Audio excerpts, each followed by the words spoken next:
can't replace part of the brain. Like you treat them the same. A source of truth for the medtech industry. Coexists with the prophets. Robot understands things automatically. Number one show in the medtech industry. So Stryker got ahead of that and changed in the 90s, built $1 billion company that held up high, a lot of things. State of MedTech with your host, Omar and Khateeb.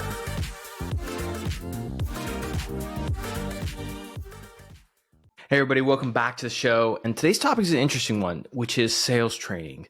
I've been a longtime critic of our industry because I feel that a lot of sales training is outdated and not as effective as it should be, given that we are in different times compared to 10, 20, 30 years ago.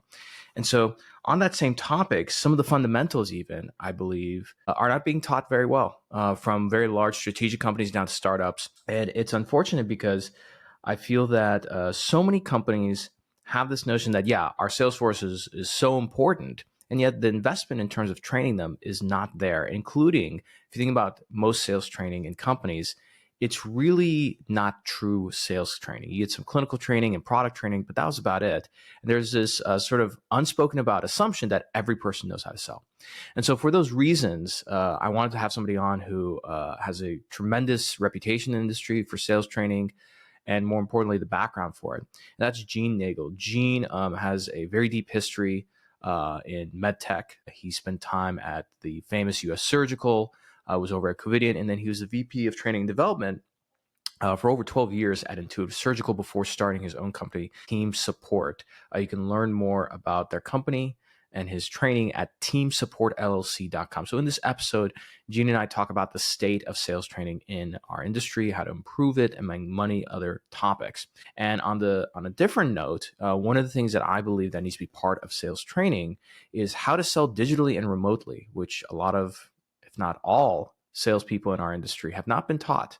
This is why I started my program, the Medical Sales Network Effects Program, which is an online course and private community that teaches you how to use things like LinkedIn to persuade. What are the foundations of persuasion? And how do you use these channels, including email, right, to sell? So in this course, we cover things like principles of psychology and persuasion, how to grow your network, engaging surgeons and physicians online, and we move on to other topics like advanced digital sales strategies, viral content templates, how do you promote products appropriately, etc.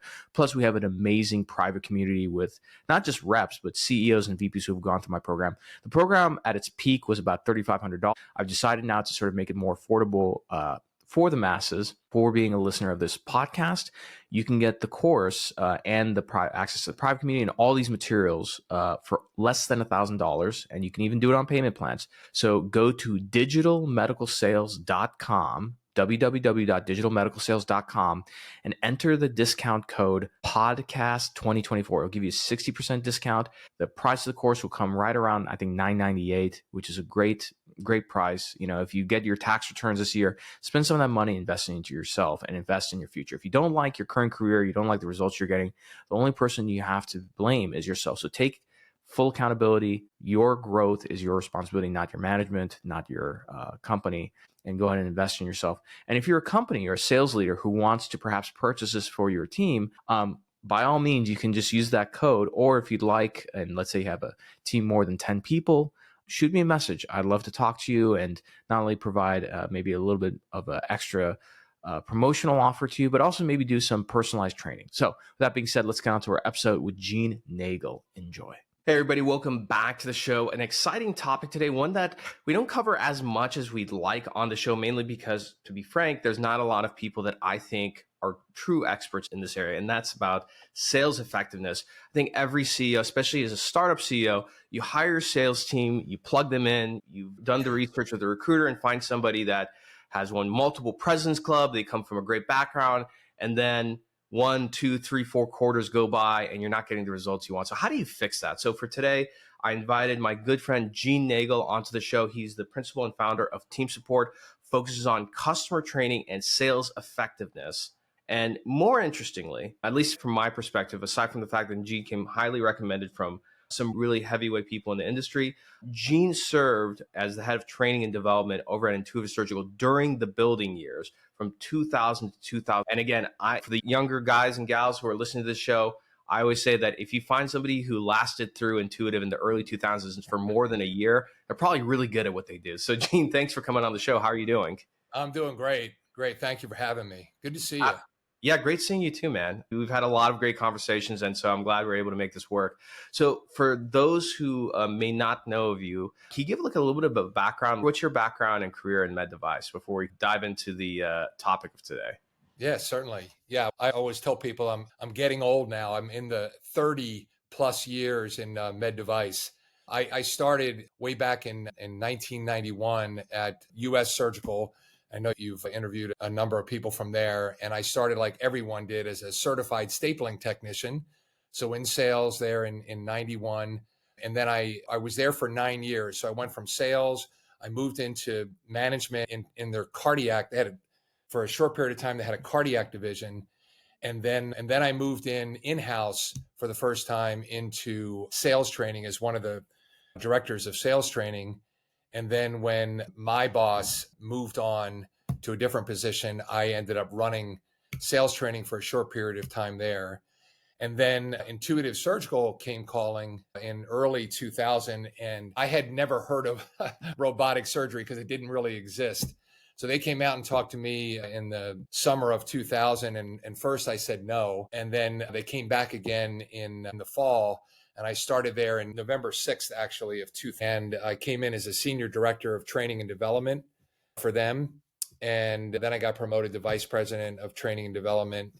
And I worked there for 12 years. They went public in July of 2000. I started in November, and I worked there actually till November of 2000. And then in January of 2013, I went out on my own. I started consulting, and I've been doing that ever since, mostly with early stage startup companies, trying to get them, as you said, trying to get their sales force effective. Many of them that I work with don't have any process in place at all, no training at all, and I help them get started. Yeah, and maybe that's a good place for us to start. As the saying goes, that like sales is not a singular event, it's really a process, right? But for some reason, in our industry, there's this misconception or maybe a bad habit that if somebody was in sales for a year, they know how to sell. You just hire them, just plug them in, let them do their thing. And it just doesn't make sense to me. First of all, let's start there. Why does our industry function? I got to tell you, that's a terrific question. It's still, even I've been doing this now this is my 13th year.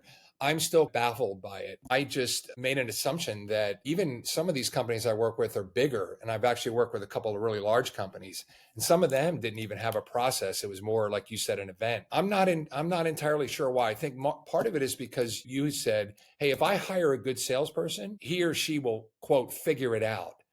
The problem is they don't figure it out fast enough. And it's not because they can't sell. It's because you're trying to have them, in some cases, these are disruptive technologies. And you're saying, okay, go out and change the minds of people and or teach them this new technique with your product.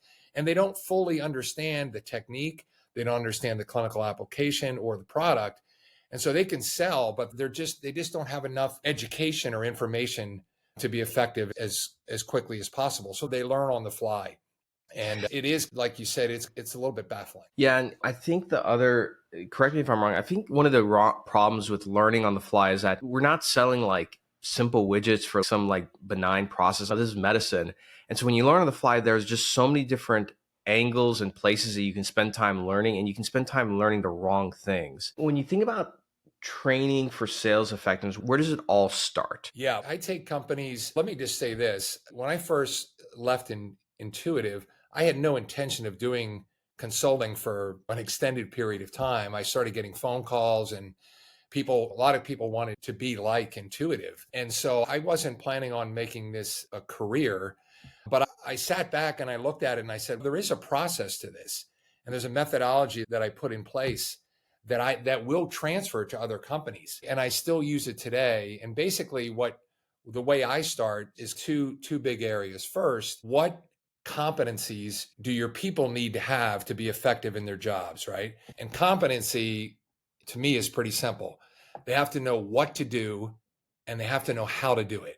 Take companies through a process where we define that. Like you literally define, these are the things that will make our salespeople successful.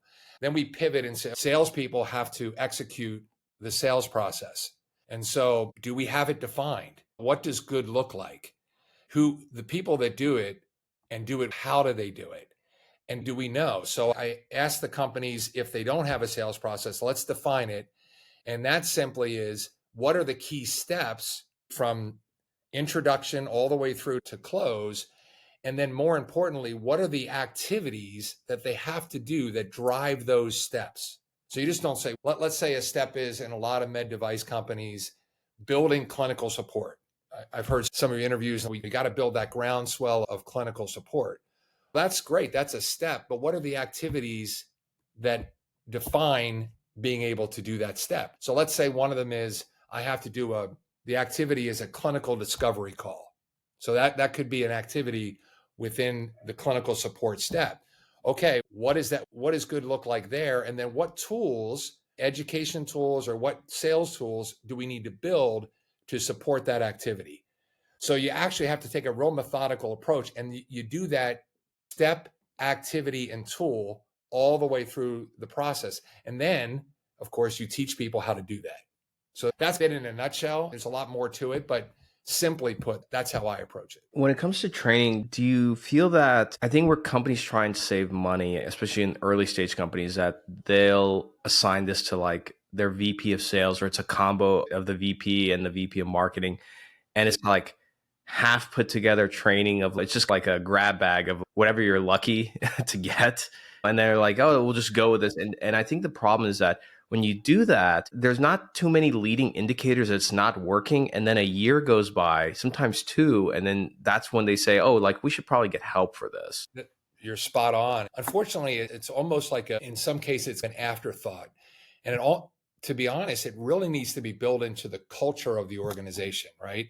At a high level, not just in sales, but in the entire organization. We're going to develop our people, right? If you make that statement, like we are a company that develops people. We develop their talents, we develop their skills, we invest in them. If you have that mindset, then that's going to permeate throughout the organization. Otherwise, it's just, hey man, oh boy, we're launching this product. We need to put something together. And most of what I see when I come in, I call it a sales training analysis meeting. Normally it's a day or it's a couple days where we just dig in to some of the things that I just described to you.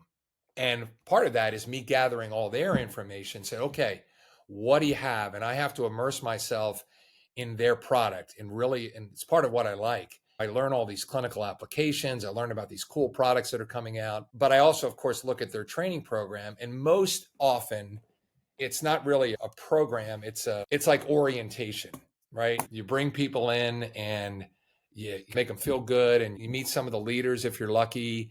If they manufacture or if they have a facility, you might do a tour.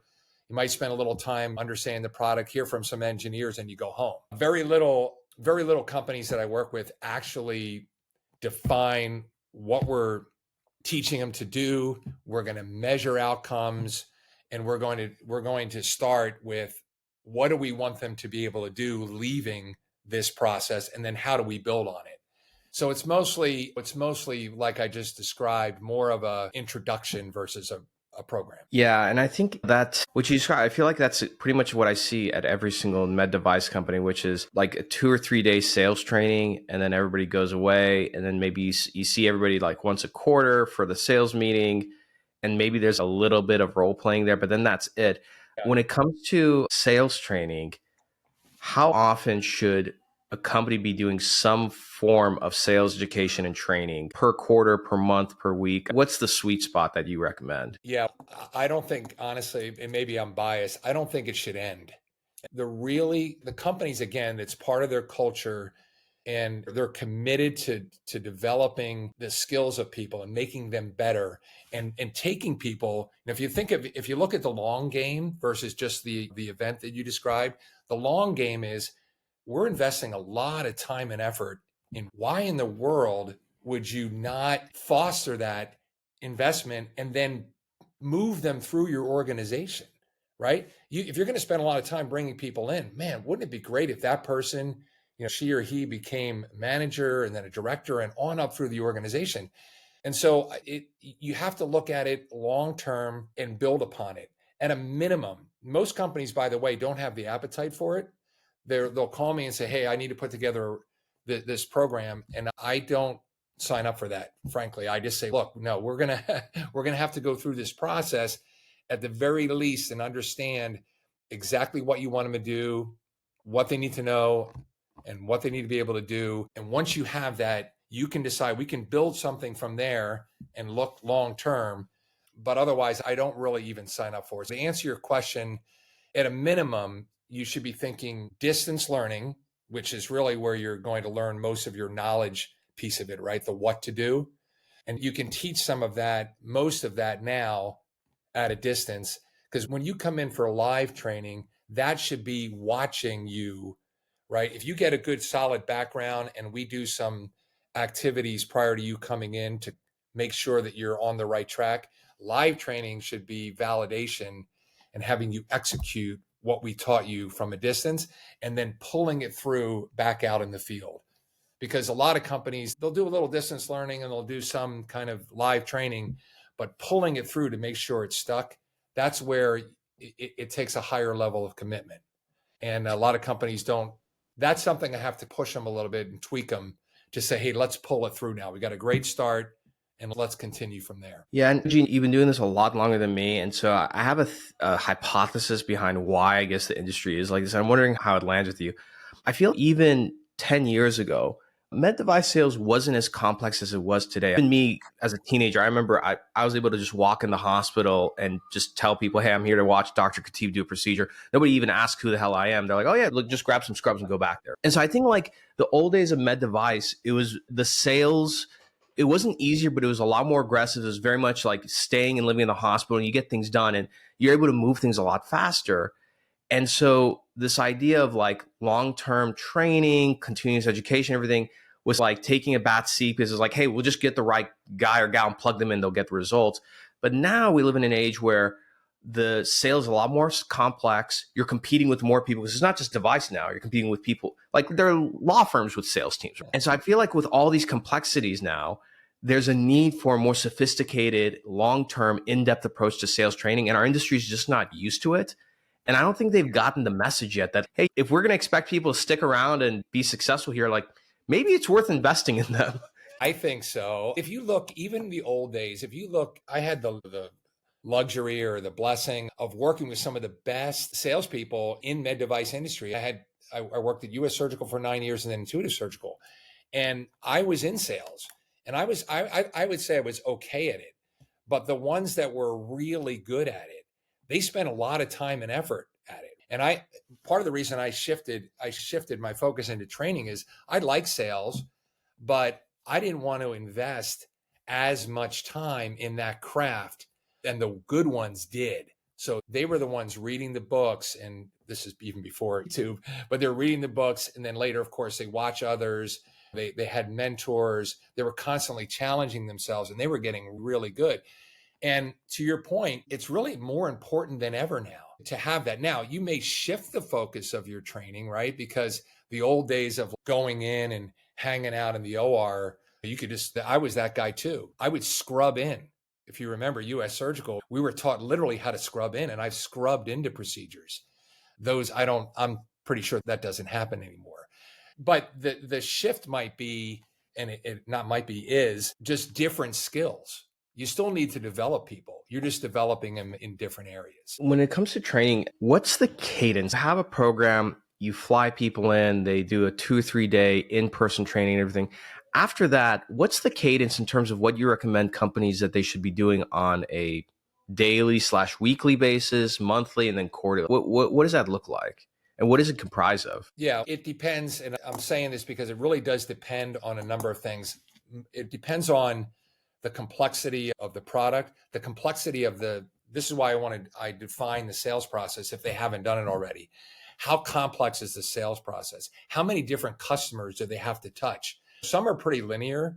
There are still companies that you can build clinical support, take that support, move it to the executive level, get a meeting. They've got a great ROI, they got a great story, and they can, move things across the finish line.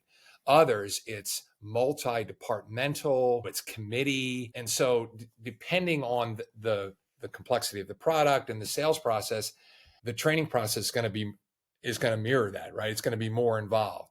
But generally speaking, at a minimum, companies need to do a distance learning component where they're teaching people the background knowledge, understanding of the product, the basic sales pitches. They're coming in for live training, and then they're pulling it through in the field. And that normally for me looks like working with either a mentor, if the company's big enough. A lot of companies don't have the resources to do that, or they're working with their manager. And a lot of times when they hire me, they don't have a training person, but if they do, you're setting up virtual touch points, right? Where at a certain increment after training, let's have a video review, and you're going to role play, depending on what it is, this particular sales deck with your manager and the training person. And so you can do regular monthly, again, depending on, some companies have multiple decks that they need people to learn. Some have just one or two, but you're doing monthly kind of increments. And then to your point about quarterly meetings, any quarterly meeting where you get sales together should involve training, and not just like an episode.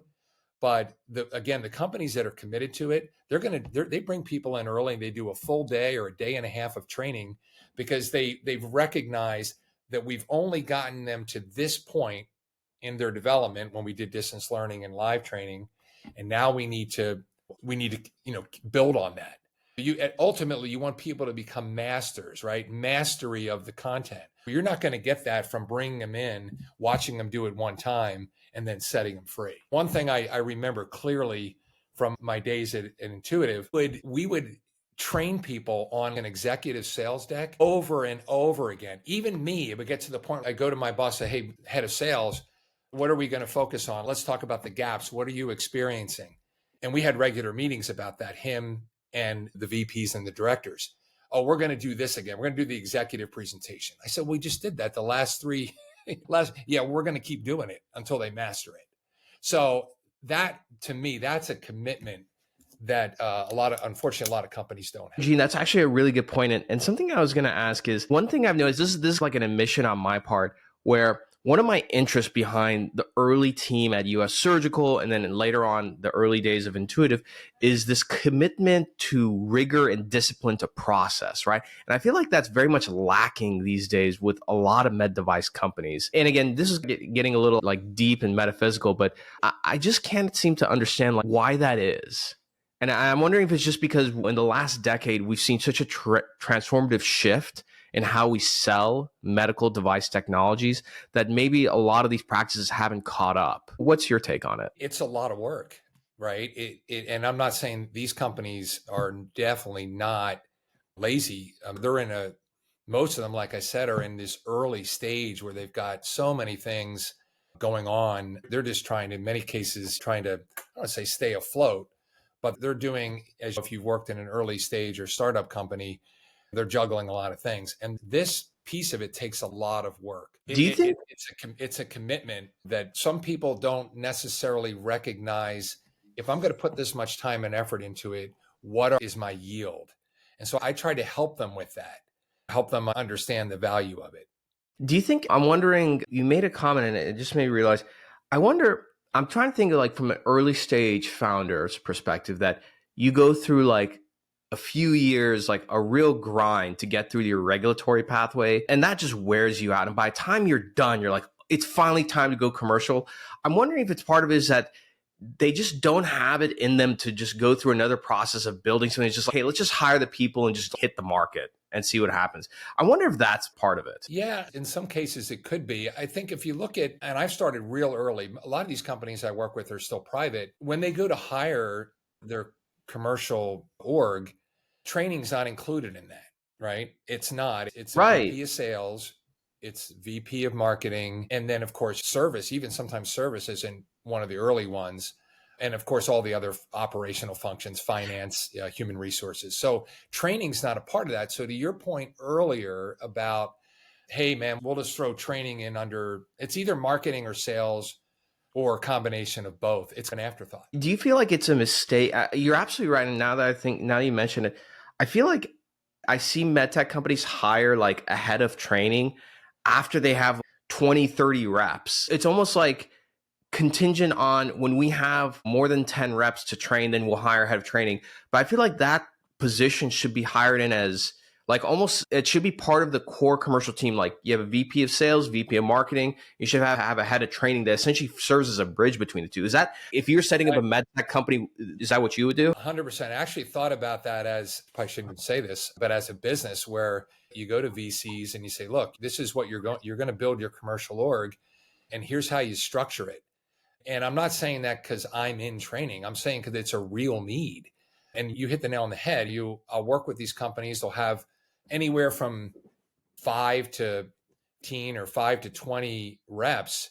And they're like, oh man, we're not effective, or we're not getting the results we want, or we don't really have a process. And they know it. It's not like these people don't know it, but they thought of it a little bit too late. And that's, like I said, that's the thing, the beauty of Intuitive and other companies that really think about it. They say, wow, we have a product. And especially, Omar, especially if you're coming in and it's disruptive technology and the sales representative is teaching how to apply this product. It's a new technique or it's a new product and it's totally different. There's no way they're going to be able to accomplish that without full knowledge of the application, being able to speak the language of either the surgeon or the physician, whoever they're dealing with. And so you have to really step back again and look at, again, what's our product, what's our sales process, and all of those things. And then you can work your way into, okay, this is what we need to come to be effective. And I, like you said, I'm not sure that they give it that much thought. I think you're right. Some of it is excitement. Let's get rolling. Let's hire salespeople. We'll figure it out. Yeah.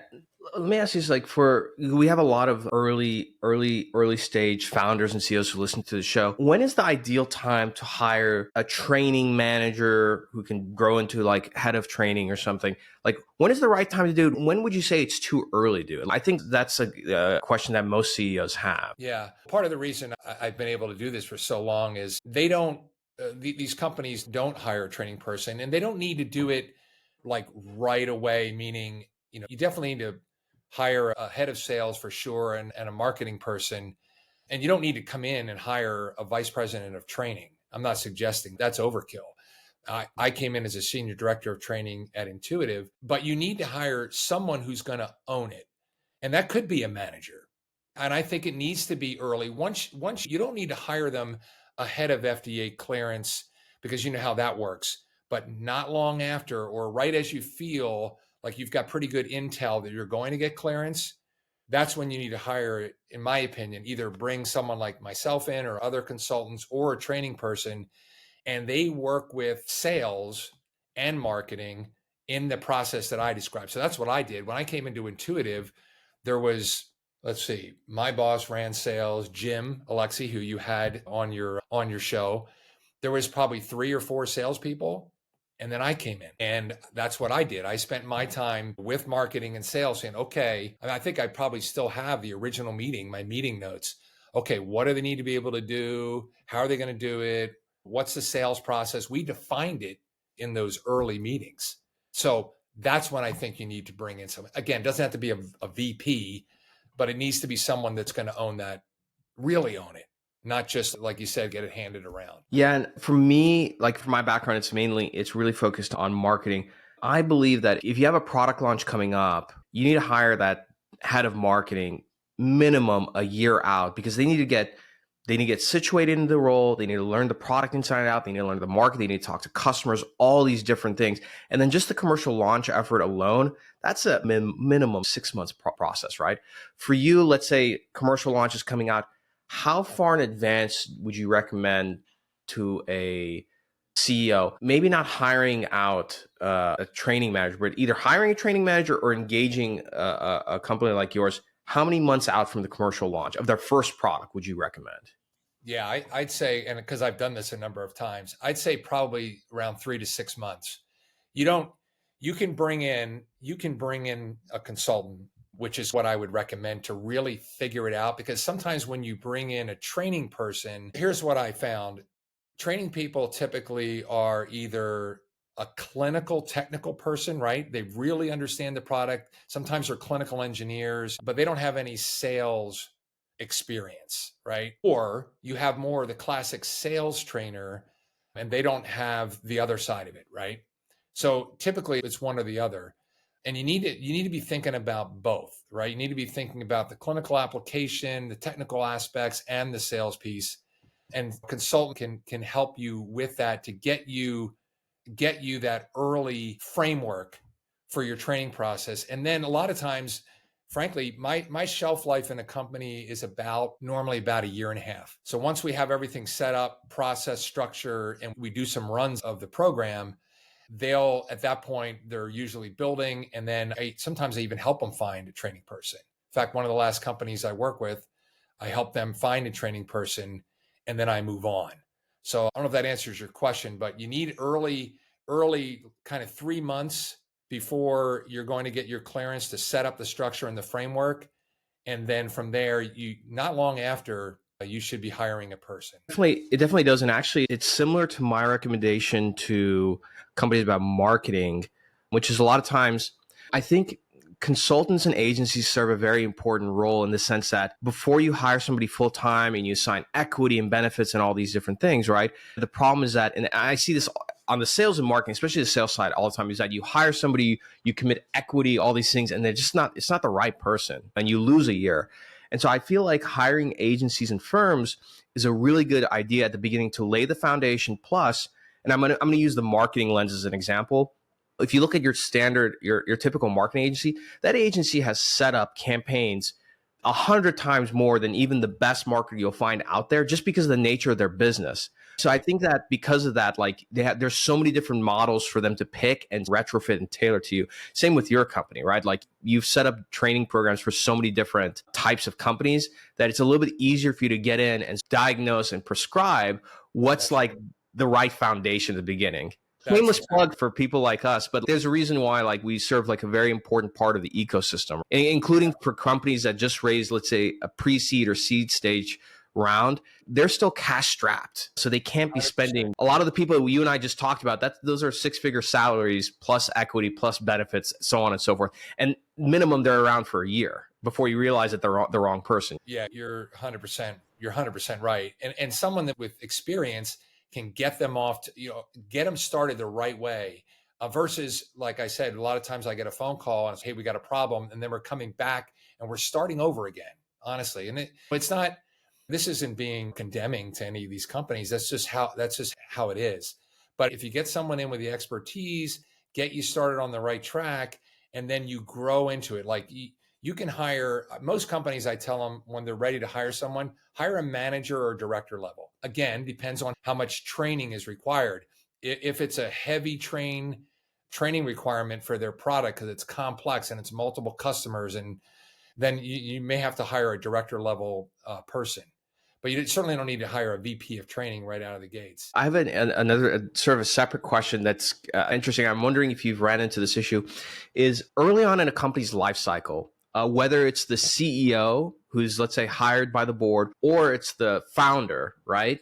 There's this thing called CEO magic, where the CEO magically is able to get meetings a lot easier than everybody else. They might move things forward. It's mainly because they have the title of a CEO, right? Have you ever had the issue where a CEO or founder has their perspective of what training should look like, and in reality, it's because their bias of being the CEO makes their process move better, and it's at odds with your process? Like, how do you manage that? Because I feel like a lot of companies, they run into this issue when the CEO has their own vision or thoughts about how either marketing or training can go, and it's like completely wrong. You're like, how do you manage that conversation? Yeah.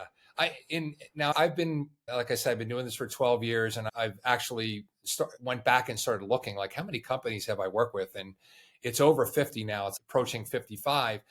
It's a lot. And I can think of only about 2 or 3 times where I had in all those companies, except the really big ones, the real big built multi-billion-dollar companies I work with, I'm not meeting their CEO. But in every other case, the CEO is my usual entry point with typically somebody from sales. But a lot of times when I went and found the companies on my own, it was me talking to the CEO. And only in a couple cases where, and it's usually where they built this company from the ground up, or they're really heavily invested in it, is that's where you find a little bit more conflict, if that makes sense. Like you were talking, I saw your podcast on the life of Leon Hirsch. He literally built that company from the ground up, right? So he had some pretty clear understanding of how he wanted it run. And so if I encounter CEOs like that and I try to explain to them a process, that's where it becomes a little more difficult. But it's only been a couple times. Normally when I sit down with them and I have a process. So when I walk them through it, these are smart folks and they understand it and they get it. They may want to tweak it here and there. And if it makes sense, I'll do it. But if it's a complete flip and they want to, like, some of them are pretty strong-willed and they'll say, I want to do it this way, or make it 1 week, and then usually we just part ways. Because it's just not, I'm not going to compromise product. I'm not going to give them a product that I think is inferior. Yeah, no, I completely agree. Other side of training that I often see is, and I'm using the example, I was born and raised in the world of capital equipment, so that's what I know best. But usually what I see is, I don't know which one comes first, but it's usually whatever the sales training is almost identical to the customer training. I know these are two separate topics, but I do want to ask about it. Is that the correct thing to do, which is make really good training program that you have for sales, and 90% of that is pretty much the same when it comes to customer training, or those things can need to be completely separate? What's your philosophy around that? Yeah, they're completely different. Although you're still identifying competencies. So on the sales side, you still need to understand, like I said, what do they need to know? What do they need to be able to do? That's the same. But you're on the customer training side, and I spent a lot of time in both sales training and customer training, but I'm probably most proud of customer training because that one I built literally from scratch. When I came to Intuitive, I had no experience on the customer training side. It was all sales training.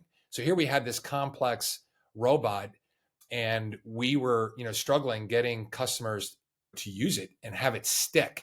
So brand new technology, new application, totally different approach. And in that case, you're teaching them the product and the application, but then there's this clinical side, which your reps are not able to teach. So you can teach a physician how your product is applied and the function of it and all the different mechanics. But when it comes to a procedure, if you're teaching a procedure, that has to be done by physician peer to peer.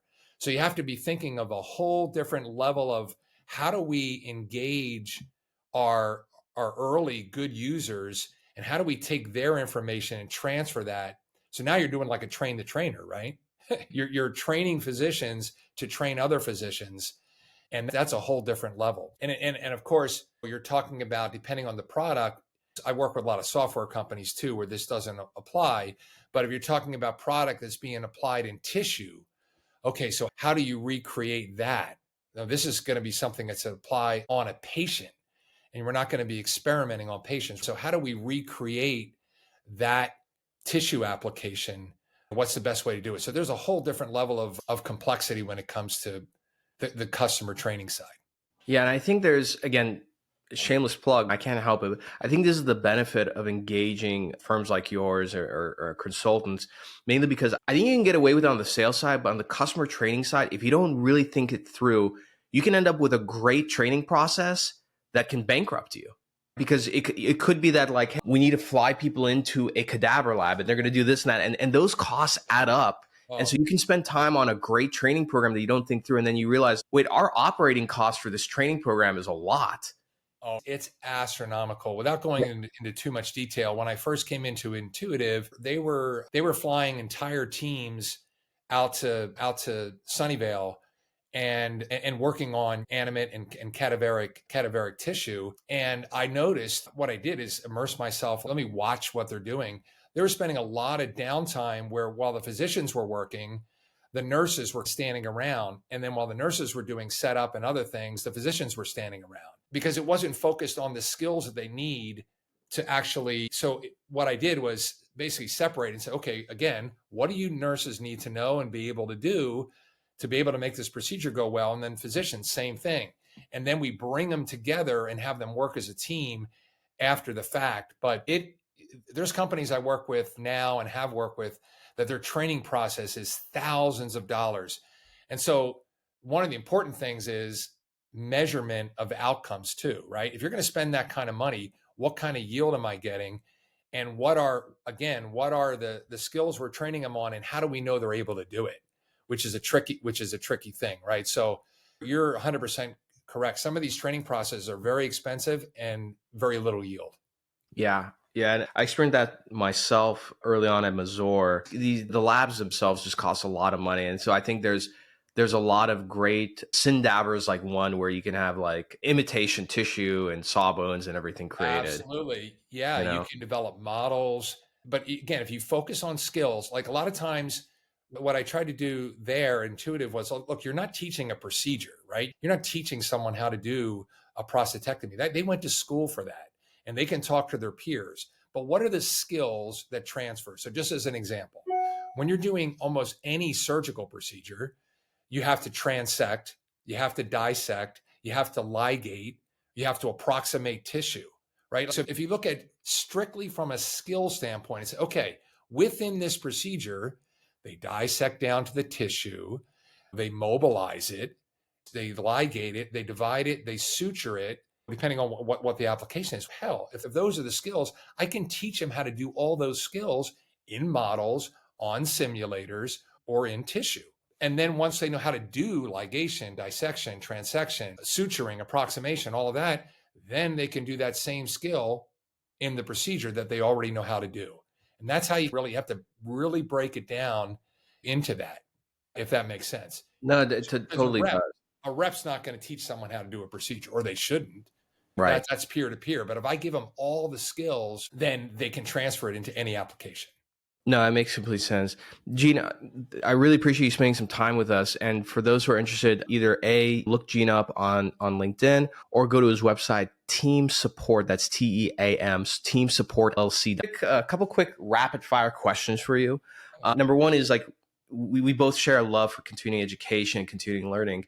What are some of your favorite books that you often gift or recommend to other medical sales professionals and leaders? Some of the ones that I recommend are it depends on what the specific topic is, but you've mentioned some of these in some of your other shows, like, and these are ones that I grew up with, like Barbarians to Bureaucrats, and some of the older ones like Strategic Selling, and depending on if it's a sales thing book that people are looking to read. Challenger Sale was good there for a while. But I'll just tell you, I get asked a lot of times, like, hey, can we incorporate Challenger Selling or other things into our org? I always say to people, if you want to incorporate a process, you have to have the right people to do it. Everybody wants to be a challenger, but you have to hire people that are comfortable with that. I'm not picking on that book. I like the book.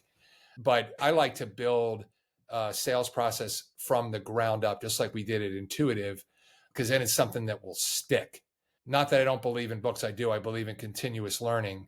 But I think that companies need to, instead of trying to make something fit, they should look at their org and say, this is what our process looks like, and train to it. They do. And I think part of that it requires like a lot of reflection in terms of what's right for your company and what's right for the customer too. Right.